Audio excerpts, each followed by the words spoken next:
For cheap games and Xbox Live codes, please visit the link in the description to g2a.com.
Hello guys, it's CasuallyK and welcome to my build showcase video. So the build is now actually complete and I want to use this video to kind of run over the parts and thank the individual companies who supplied them and made this project possible. So before we go any further, I'll leave links down below in the video description to where you can find every single part you'll see in the build and also in this video. So first of all, I'd like to say a big thank you to Nvidia, who kind of got the ball rolling on this project and approved it and kind of helped me secure a 980 Ti, which is the card I wanted for my build. So a big thank you to them. So I kind of made my mind up a while back that I wanted to do my build in a H440 from NZXT, and I was lucky enough to secure this Razer NZXT H440. It's a very cool case and made my job really easy in my first standalone PC build. And for everyone that doesn't know, this was actually the first PC build that I did myself. Yes, there was a lot of help from others as far as communication, but the physical build, I did every single part via myself. So I'd like to say a big thank you to companies for obviously supplying the parts, but also giving me the opportunity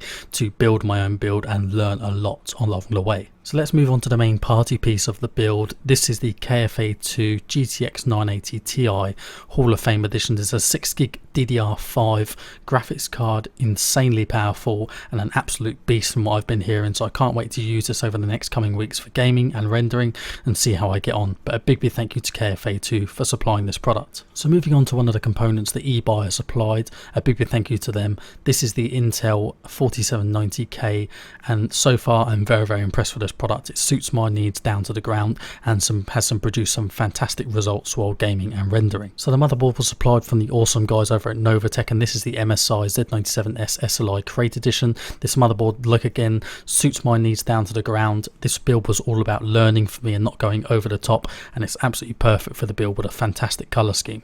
So the RAM was supplied by eBuy, and this is 32 gigs of HyperX Fury RAM, and it's proved to be a great upgrade so far from the 16 gigs on my old PC to the 32 gigs on this one, especially when I'm a heavy Chrome user and obviously editing in multiple programs. 32 gigs of RAM comes in handy a lot. So the PSU was supplied by the guys over at Enemax, and this is the Platimax 1350 watt, had brilliant ratings, Platinum 80+ rating, and this is a little bit overkill for what I needed, but obviously if I want to add more components and obviously another graphics card in future, then I don't really have to upgrade my PSU, so that is a really cool option to me.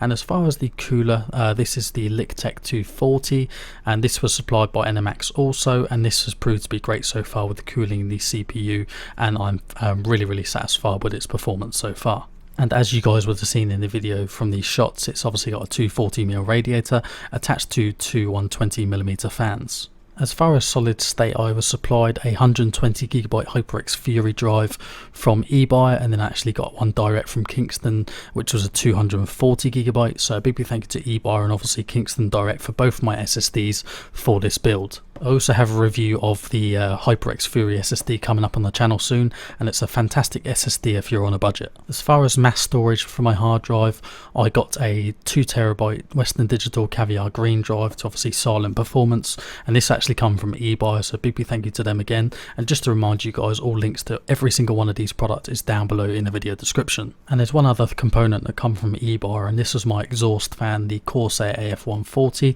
This has got like a white surround I could add to it, so it would look really cool inside the case, and obviously 140mm fan obviously provides sufficient airflow out the back of the case. So let's move on to one of my favourite items of this whole project. AOC agreed to send me two of their brand new G2460PG G-Sync enabled monitors. Now obviously I'm going to be doing a lot of gaming with this machine, and these will be absolutely perfect, and I'll have them set up soon obviously on G-Sync, and I'll be bringing you guys a full review. So big thank you to AOC. So I hope you guys enjoyed this build showcase video. Like I said before, all links down below to every single product as part of this build, and also I'll leave links down below to my video playlist, my photo album, and also a link to various content on Facebook that I put out. But yeah, I hope you guys enjoyed this build. I hope you guys liked the way I laid it out, and even if it wasn't to your satisfaction, I had a lot of fun, and I also learnt a lot during this build. So a big thank you to companies for all the parts, and also allowing me to obviously learn a lot about PC building, and there are certain things that I'll take through to my next build. I'm not sure when that'll be, but hopefully soon I can do another project. So thanks a lot for watching this. If you enjoyed this content, please do leave a like, and also if you've got any questions, please do leave a comment. Thank you so much for watching today's video. I hope you guys enjoyed it, and if you did, please do leave a like rating. Also come and follow me on social media for lots more information, and also about some giveaways that I'm holding, and just general day-to-day updates of my life and channel. Thanks again for watching this video. This has been Casually Kate, and I'll see you guys very soon.